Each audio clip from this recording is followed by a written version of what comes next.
हरे कृष्णा बच्चों। हरे कृष्णा माता जी, पंचांग प्रणाम। हरे कृष्णा।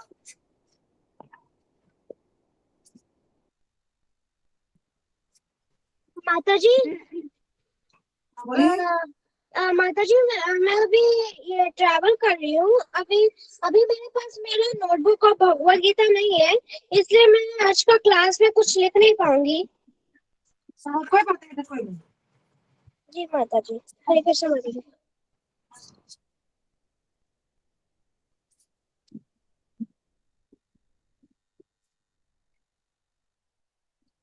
कैमरा ऑन करिए।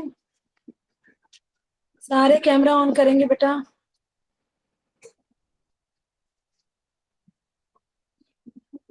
सुषमा देख बेटा।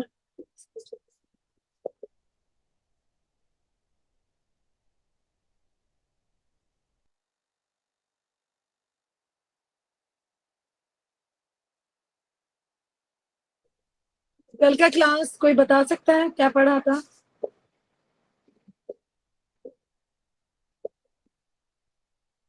कल का क्लास कोई बताएगा?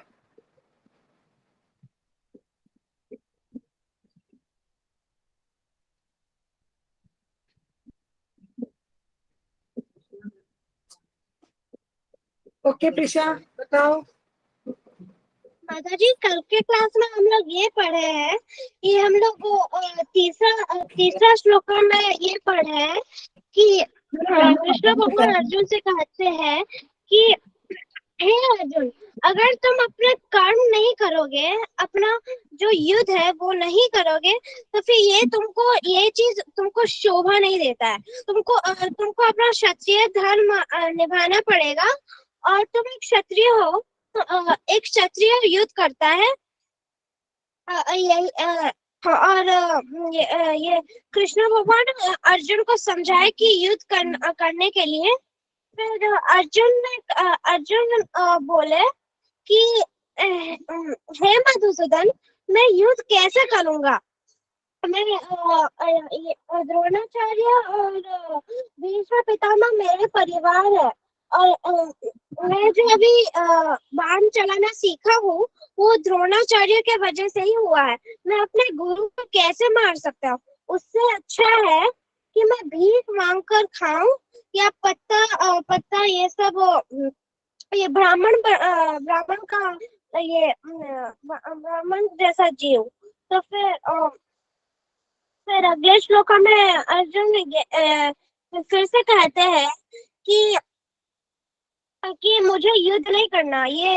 मुझे युद्ध नहीं करना है, क्योंकि वो सब मेरे भाई बंधु है। अगर मैं अपने भाई बंधु को मारूंगा तो फिर मुझे पाप लगेगा। यही चीज ये अर्जुन कृष्ण भगवान को कह रहे थे।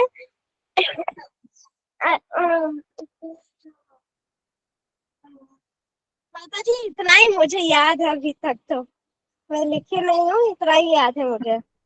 ठीक। तो श्लोका 7 हो गया था आपका। 8 से शुरू करना है या 7 से शुरू करना है? मुझे लगता है कि श्लोका 7 हो गया।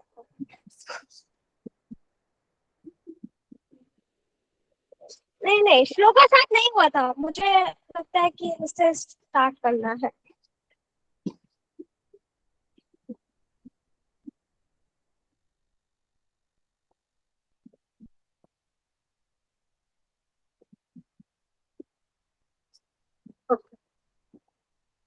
विवान। माता जी, 7वां श्लोक हो गया है। हो गया है। हाँ। 8वां श्लोक शुरू करना। जी माता जी। जी। जी पढ़िए नहीं विवान।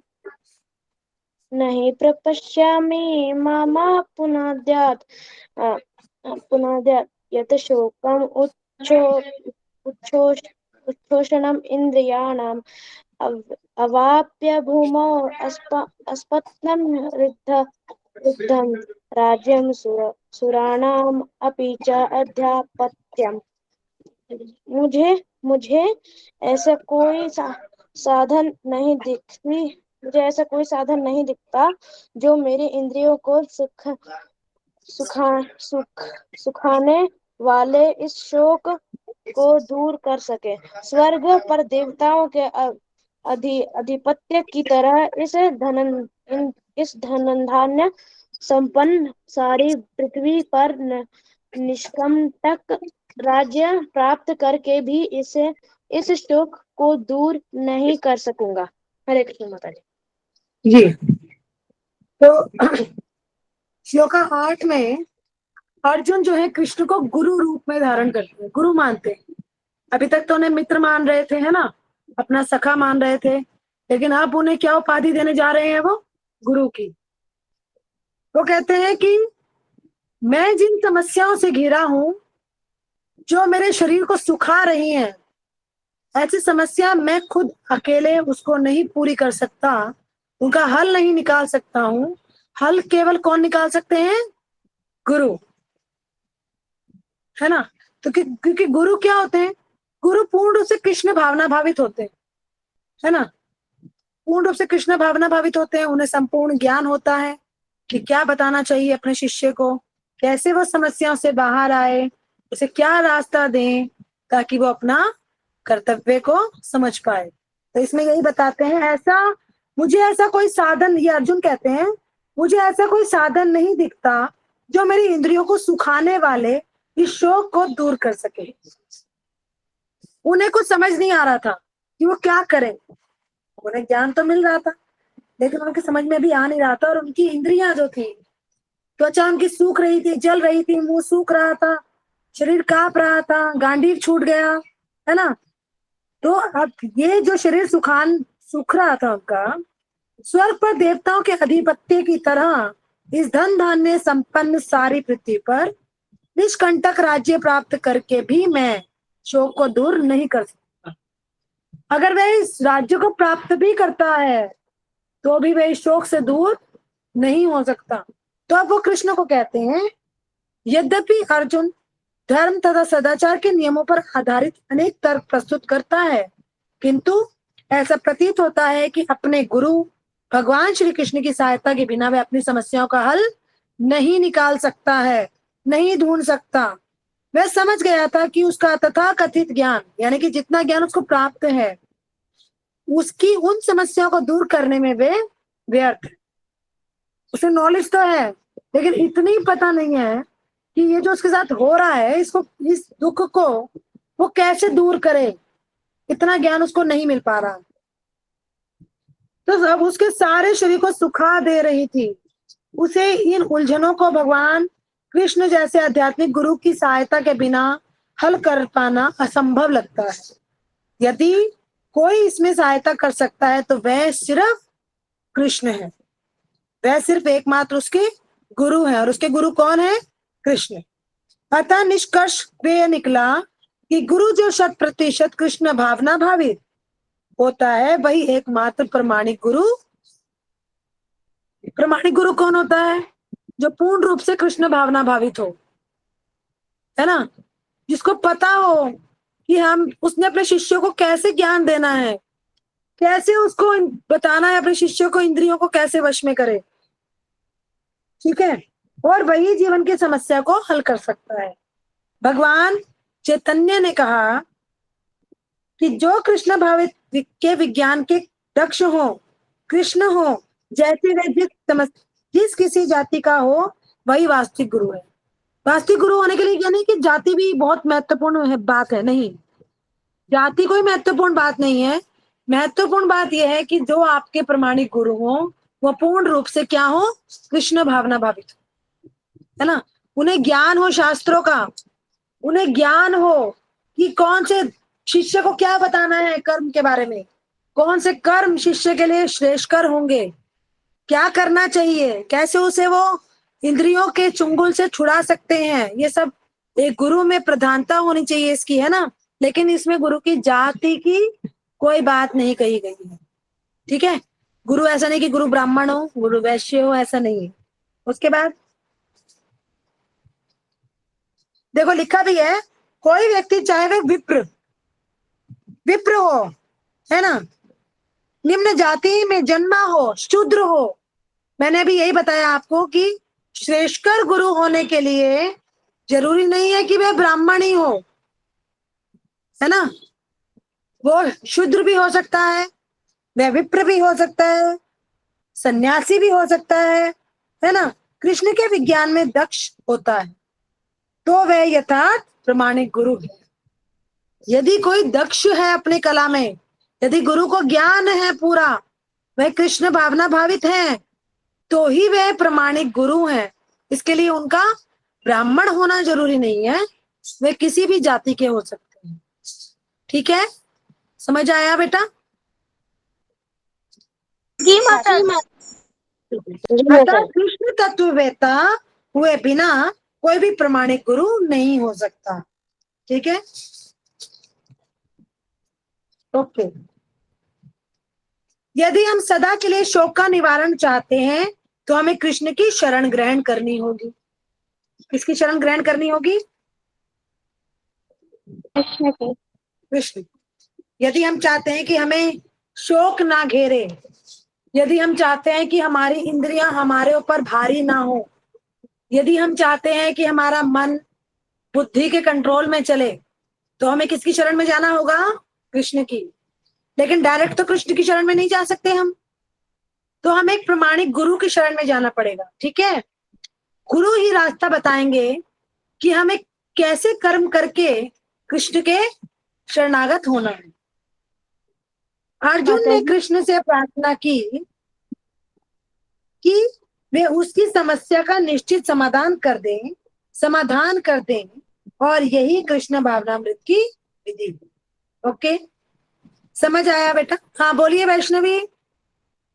माता जी, आप कौन से श्लोक में है अभी? बेटा श्लोका 8 कंप्लीट कर दिया मैंने, श्लोका 9 पढ़ना है, जी दूसरे माता अध्याय का श्लोका 9।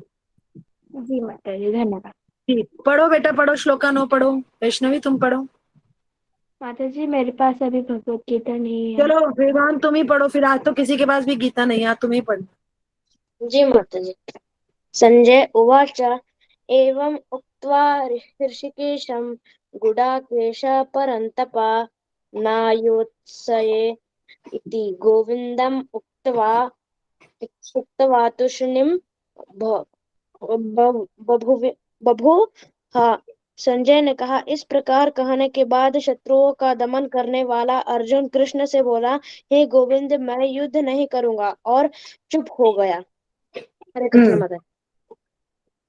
अब संजय, संजय वो हैं जो धृतराष्ट्र को सारी वृतांत बता रहे हैं, आंखों देखा, क्योंकि उन्हें दिव्य दृष्टि प्राप्त है ना। वो पूरी युद्ध भूमि में देख रहे हैं कौन क्या कर रहा है, क्या कर रहा है, क्या कर रहा है। तो वो धृतराष्ट्र को बता रहे हैं कि अर्जुन ने अब क्या कहा है कि मैं युद्ध नहीं करूंगा, और वो चुपचाप अपने सिंहासन, अपने रथ पर बैठ जाते हैं। अब जब धृतराष्ट्र ने ये सुना कि अर्जुन तो युद्ध नहीं करेगा, तो वो बड़ा प्रसन्न हो गया कि अब तो वो भिक्षाटन, भिक्षाटन मतलब क्या होता है? ये संन्यास ग्रहण करेगा, है ना। तो वो तो धृतराष्ट्र तो शुरू से ही चाहते थे कि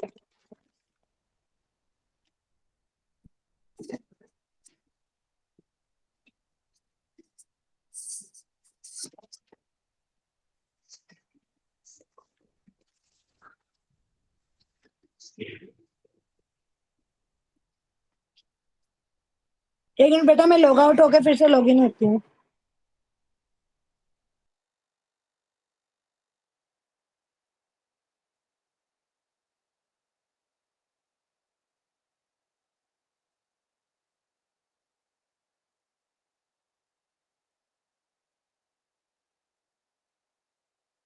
मेरी आवाज आ रही है? जी माता जी। जी। तो धृतराष्ट्र तो शुरू से ही चाहते थे कि राज्य पर कौन, सिंहासन पर कौन बैठे, राजा कौन बने? कौन बने राजा? कौरव। दुर्योधन। दुर्योधन, है ना। वो तो शुरू से चाहते थे कि राजा दुर्योधन बने। अब जब उन्होंने सुन लिया कि अर्जुन तो युद्ध नहीं करेगा, अर्जुन तो बैठ गया, तो वो मन ही मन बहुत प्रसन्न हो गए कि चलो अब तो काम हो गया। लेकिन क्या हुआ फिर संजय ने ये बोलकर निराश करा उन्हें। क्या बोला संजय ने? संजय ने पुनः यह कहकर निराश कर दिया कि अर्जुन अपने शत्रुओं को मारने में सक्षम है। अर्जुन तो श्रेष्ठ धनुर्धर थे, है ना, धनुर्धर श्रेष्ठ, तो वो तो किसी को भी मार सकते। तो संजय ने हौसला कैसे गिराया? ये कहकर गिरा दिया कि अर्जुन तो अपने शत्रुओं को मारने में सक्षम है। यद्यपि कुछ समय के लिए अर्जुन अपने पारिवारिक स्नेह के प्रति मिथ्या शोक से अभिभूत था, किंतु उसने शिष्य रूप में अपने गुरु श्री कृष्ण की शरण ग्रहण कर ली। इससे सूचित होता है कि शीघ्र ही वह इस शोक से निवृत्त हो जाएगा और आत्म साक्षात्कार या कृष्ण भावनामृत में पूर्ण ज्ञान से प्रकाशित होकर पुनः युद्ध करेगा। इस तरह धृतराष्ट्र का हर्ष भंग हो जाएगा। तो पहले तो संजय क्या बोलता है कि अर्जुन ने युद्ध के लिए मना कर दिया और वो चुपचाप बैठ गए। तो यह सुनकर धृतराष्ट्र बड़े प्रसन्न हो जाते हैं कि चलो रास्ता क्लियर हो गया अब तो, कि दुर्योधन का 100% चांस है कि वो राजा बने। लेकिन तुरंत ही संजय फिर ये बोल देते हैं कि उसने गुरु रूप में किसकी शरण ले ली है?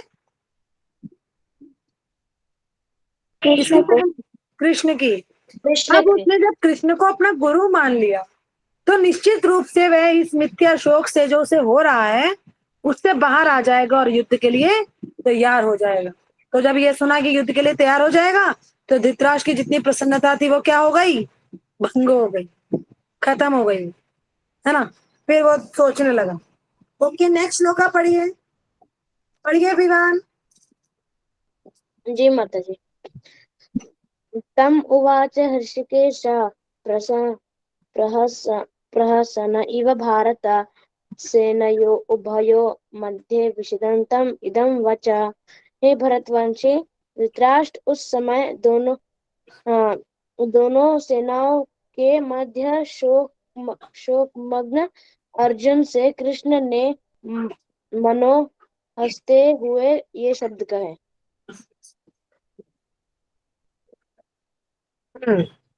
तो अब क्या हो रहा है? अब कृष्ण ने क्या देखा कि पहले तो हम दोनों मित्र थे, है ना।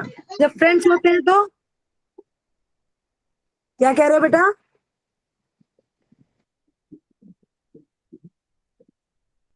ठीक है, माता जी गलती से म्यूट हो गया था। अच्छा। तो अब कृष्ण, पहले तो अर्जुन के क्या थे? वो मित्र थे। जब फ्रेंड्स होते हैं तो समानता होती है दोनों में, है ना, बराबरी होती है कि दोनों दोस्त हैं, मित्र हैं। लेकिन अब क्या हुआ कि उनमें से एक स्वे इच्छा से शिष्य बन गया। तो अब कृष्ण हंसने लगे हैं कि जो मेरा मित्र था वही मेरा शिष्य बन गया। तो वो हंस रहे हैं जोर जोर से। तो वो कहते हैं, हे भरतवंश वंशी धृतराष्ट्र, उस समय दोनों सेनाओं के मध्य शोक मग्न अर्जुन से कृष्ण ने मानो हंसते हुए ये शब्द कहे। क्या कहे? दो घनिष्ठ मित्रों अर्थात ऋषिकेश, ऋषिकेश कौन है? ऋषिकेश और कृष्ण है। और गुडाकेश, और गुडाकेश कौन है? अर्जुन। तो ऋषिकेश और अर्जुन के मध्य वार्ता चल रही थी। वार्ता मतलब बातें चल रही थी। मित्र के रूप में दोनों का पद समान था, किंतु इनमें से एक स्वेच्छा से दूसरे का शिष्य बन गया।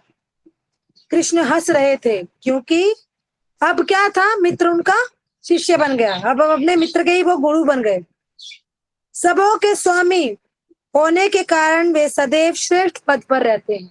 कृष्ण भगवान जो है वो सबके स्वामी है ना। इसलिए अगर वो मित्र भी हैं तो उनका पद एक श्रेष्ठ पद है। वो अपने पद से कभी नीचे नहीं आ सकते।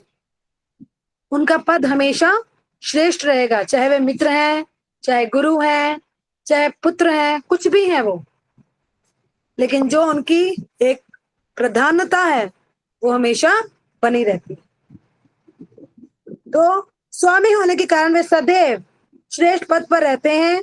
तो भी भगवान अपने भक्त के लिए सखा, पुत्र तथा प्रेमी बनना स्वीकार करते हैं।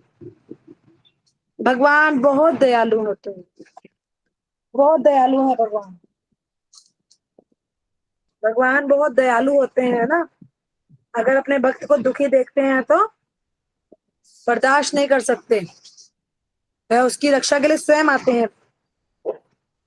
किंतु जब उन्हें गुरु रूप में अंगीकार कर लिया गया तो उन्होंने तुरंत गुरु की भूमिका निभाने के लिए शिष्य से गुरु की भांति गंभीरता पूर्वक बातें की, जैसा कि अपेक्षित है। देखो, जब हम मित्र होते हैं, किसी के फ्रेंड होते हैं, तो हम कैसी भी बात कर लें चल जाता है ना, क्योंकि हम बुरा नहीं मानते एक दूसरे का। हम कुछ भी मजाक, हंसी मजाक, कोई भी बात, मन की बात, कड़वी बात, कैसी भी बात हम कह देते हैं। लेकिन अपने गुरु से हम मजाक नहीं करते, है ना। अपने गुरु के साथ हम सोचकर बातें करते हैं कि हमें क्या कहना है, कैसे कहना है, कहना चाहिए या नहीं, कहीं उनके हृदय को ठेस ना पहुंच जाए, है ना। यह सब चीजें हमें सोचनी पड़ती है। और गुरु भी शिष्य के साथ मजाक नहीं करते कभी भी।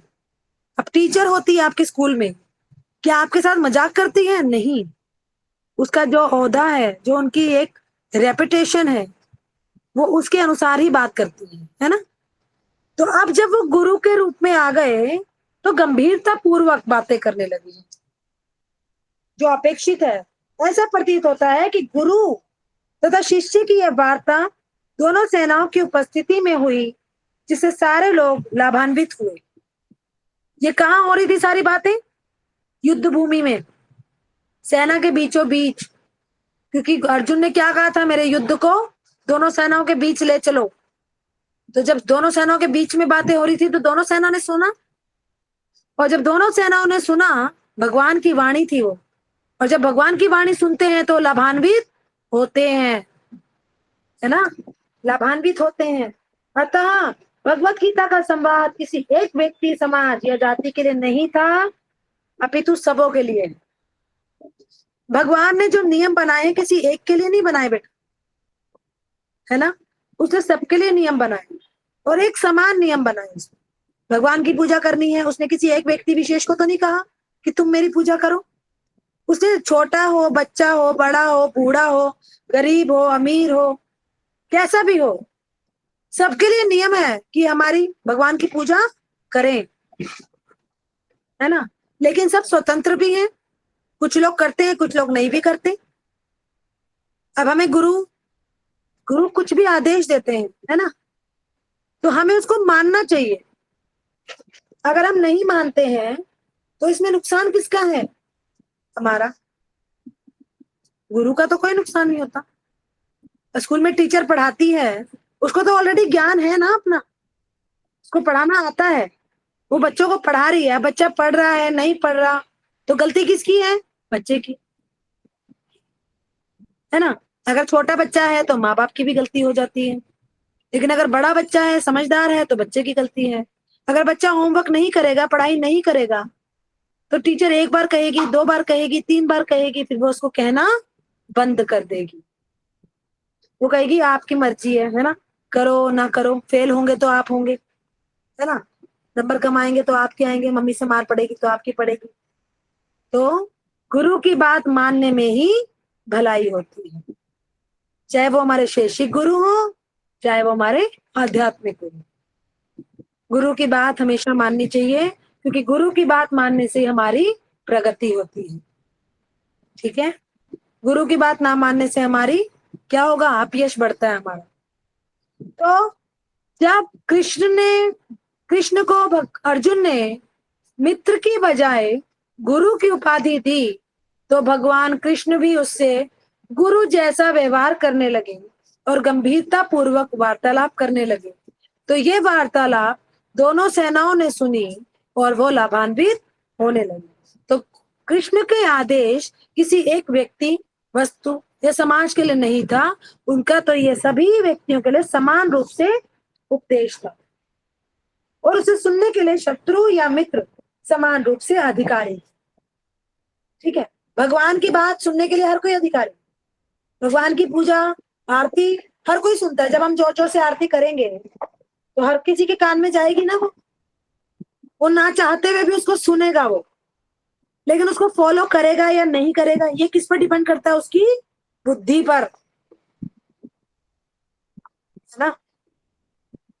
भगवान की बातें तो हर कोई बोलता है, लेकिन हर कोई फॉलो करता है? नहीं।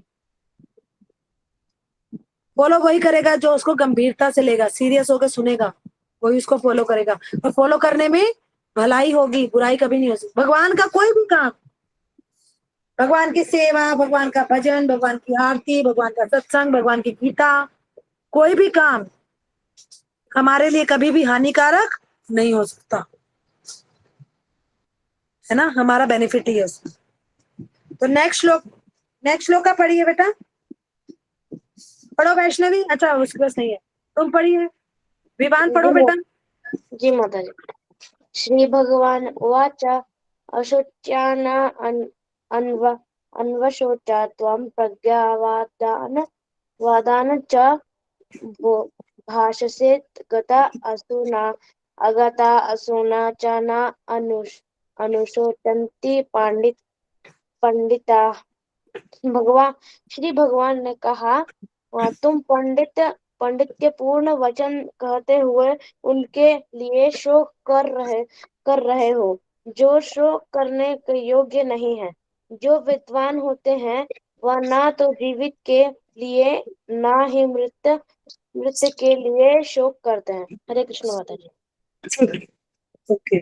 श्री भगवान ने कहा तुम पांड्यपूर्ण वचन कहते हो, मतलब तुम विद्वानों की तरह वचन कह रहे हो मेरे से, उनके लिए शोक कर रहे हो जो शोक करने के योग्य नहीं है। जो विद्वान होते हैं वे ना तो जीवित के लिए और ना मृत के लिए शोक करते हैं। भगवान अर्जुन को बताते हैं, अब गुरु का पद संभाला है भगवान ने, तो गंभीरता पूर्वक डांटते हुए बोल रहे हैं अपने शिष्यों को।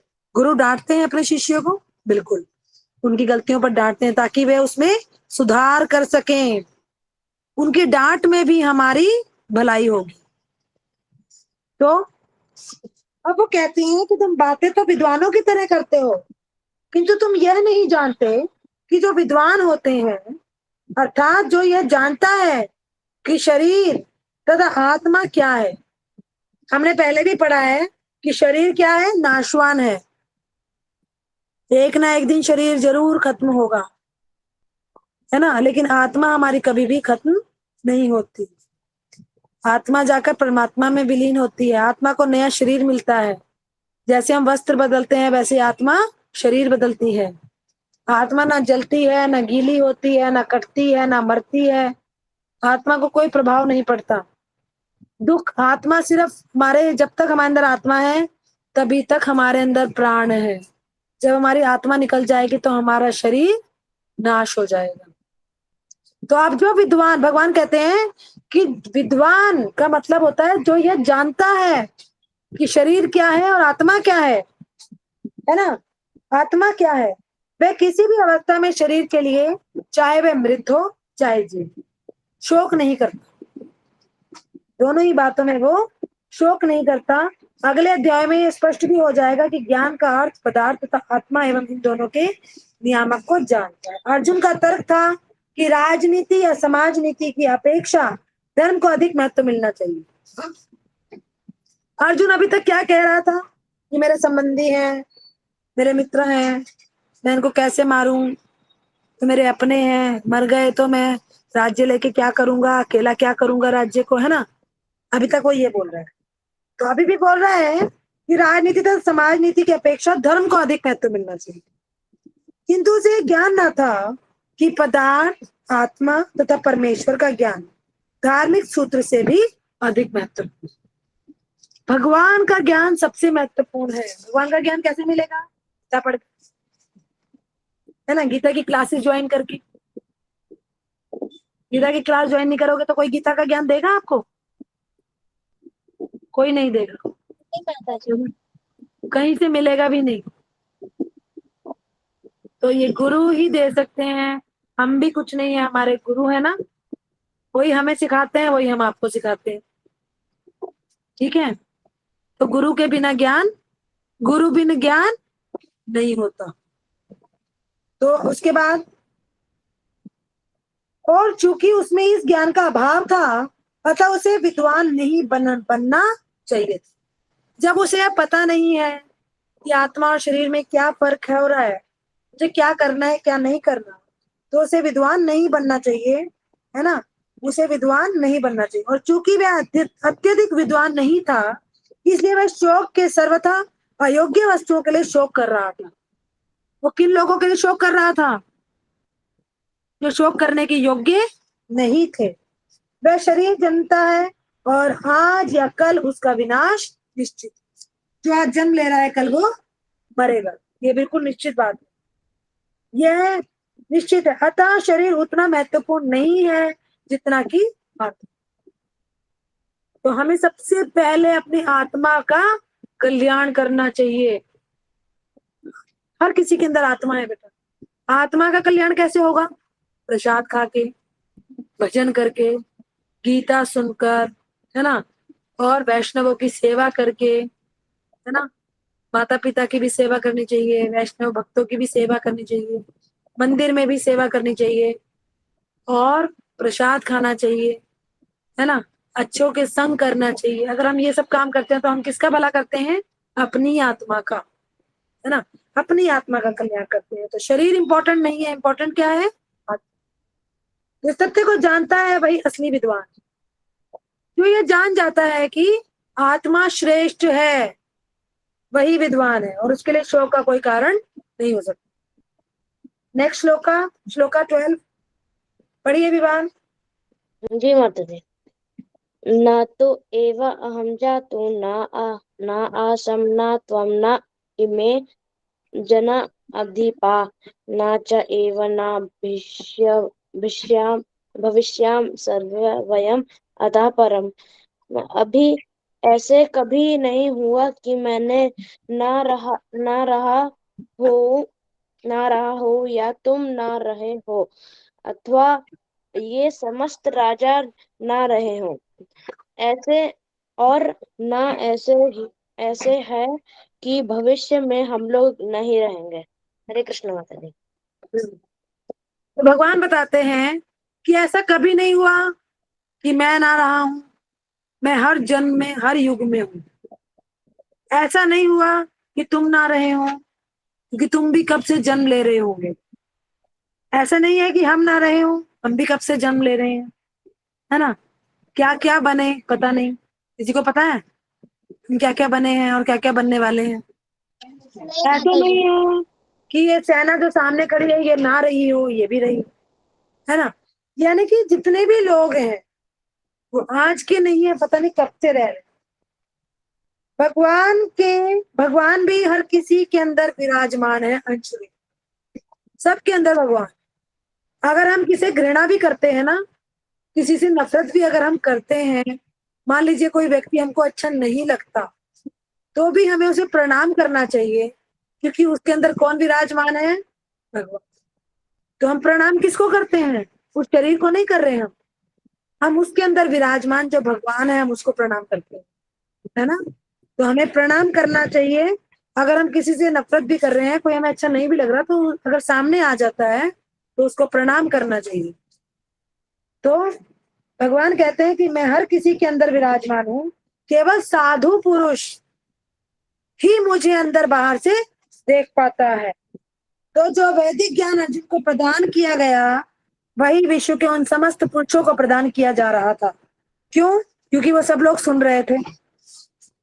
जो विद्वान होने का दावा तो करते हैं, किंतु उनकी ज्ञान राशि न्यून है। जो ये दावा करते हैं कि मैं विद्वान हूं, लेकिन उन्हें कुछ अता पता ही नहीं है, तो उनका ज्ञान क्या है? शून्य है। भगवान ये स्पष्ट कहते हैं कि वे स्वयं अर्जुन तथा युद्ध भूमि में एकत्र सारे राजा शाश्वत प्राणी हैं, और इन जीवों को की बद्ध तथा मुक्त अवस्थाएं वे भगवान की एकमात्र उनके पालक है। भगवान स्पष्ट कर रहे हैं कि जितने लोग भी यहाँ खड़े हुए हैं, यहाँ आए हैं, इन सब का पालक एकमात्र मैं ही हूं, है ना, मेरे सिवा और कोई नहीं। भगवान परम पुरुष है तथा भगवान का चिर संगी अर्जुन, चिर संगी ना हृदय से, जो हृदय के संग हो अर्जुन, वे वहां पर एकत्र सारे राजागण शाश्वत पुरुष हैं। ऐसा नहीं है कि भूतकाल में प्राणियों के रूप में अलग अलग उपस्थित नहीं थे, और ऐसा भी नहीं है कि ये शाश्वत पुरुष बने नहीं रहे हैं, नहीं रहेंगे।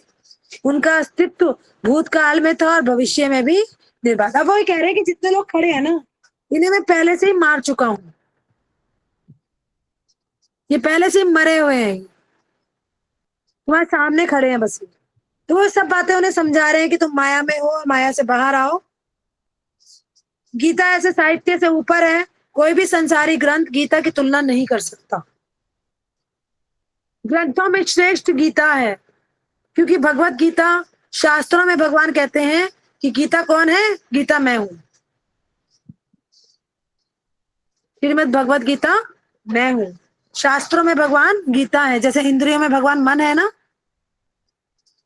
ऐसे शास्त्रों में भगवान कौन है?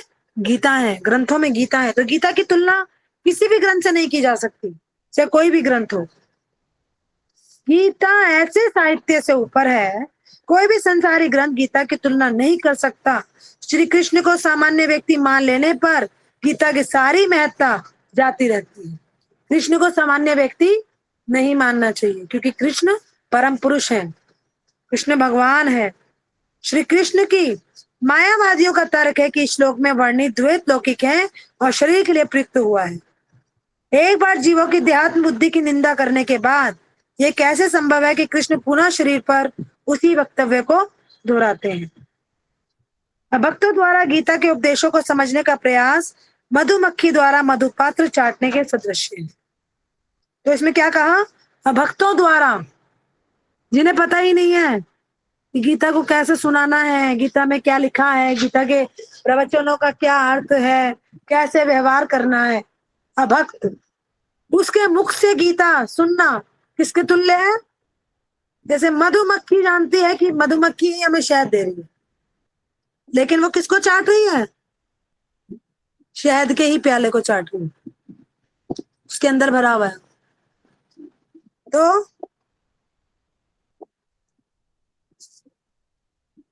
पात्र को खोले बिना मधु को नहीं चखा जा सकता। इसी प्रकार भगवत गीता के रहस्य व बात को केवल भक्त ही समझ सकते हैं।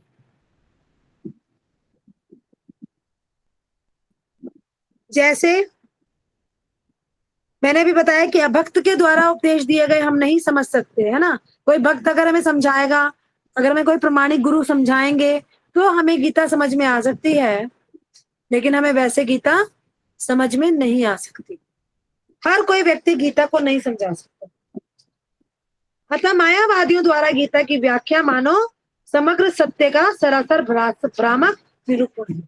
यानी कि मायावादियों द्वारा अगर आप गीता सुन रहे हो तो वो क्या है? वो झूठी ही है, क्योंकि खुद ही माया में पड़ा है वो, तो दूसरे को माया से कैसे बाहर निकालेगा?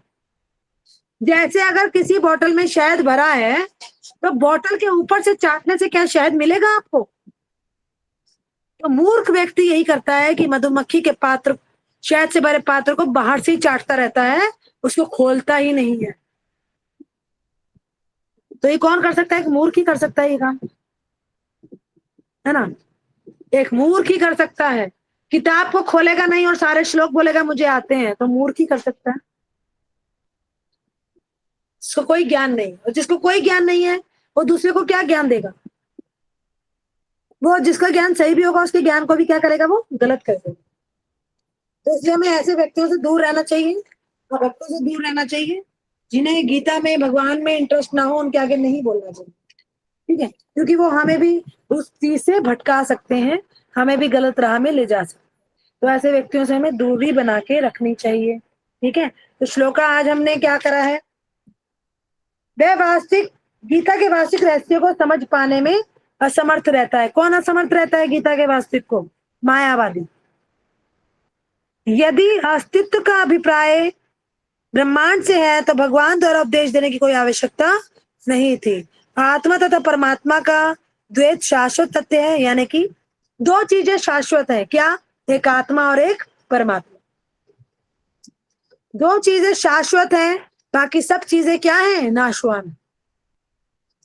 सब चीजों का नाश निश्चित है, सिर्फ आत्मा और परमात्मा ही ऐसे हैं जिनका नाश ना कभी हुआ है और ना कभी होगा, ठीक है। तो हमें सबसे पहले उद्धार किसका करना चाहिए? अपनी आत्मा का उद्धार करना चाहिए। आज आपने यही लेसन लेना है बेटा, यही समझना है आपने कि हमें सबसे पहले अपनी आत्मा का उद्धार करना है। अपनी आत्मा का उद्धार कैसे करना है? भगवान का प्रसाद खाना है, गीता क्लास नहीं छोड़नी है ना, भक्तों की सेवा करनी है, माता पिता की सेवा करनी है, अच्छे संग में रहना है, और भक्तों का संग नहीं करना।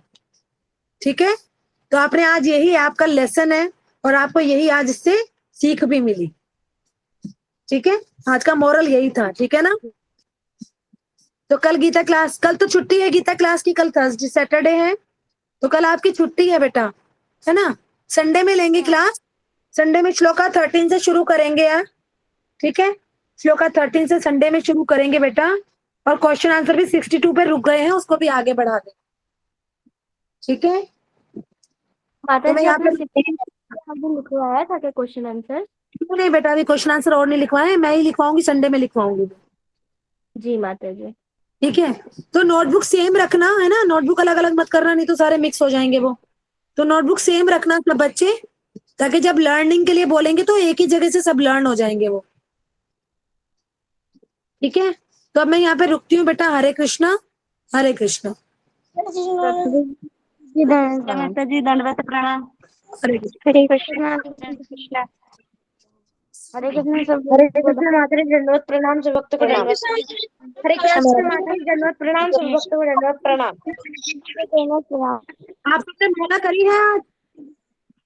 जी माता जी मैंने की है माता जी। किसी ने मुझे माला का वो नहीं भेजा कि मैंने माला, मैंने कहा था वॉइस मैसेज भेजना मेरे पास, मेरे को वॉइस मैसेज नहीं भेजा आप लोगों ने। माता जी मैंने सुबह किया था डेली मुझे वॉइस मैसेज भेजना है करने के बाद। ठीक है, कि हमने आज की 16 मतलब एक माला हमने पूरी कर ली, तो कल से मुझे सारे बच्चे वॉइस मैसेज भेजेंगे माला करके, नहीं तो मैं एब्सेंट लगाऊंगी माला में आपकी। ठीक है, जी माता जी। ओके, हरे कृष्ण बच्चों, हरे कृष्ण। हरे कृष्ण माता जी दंडवत प्रणाम, सभी भक्त को दंडवत प्रणाम।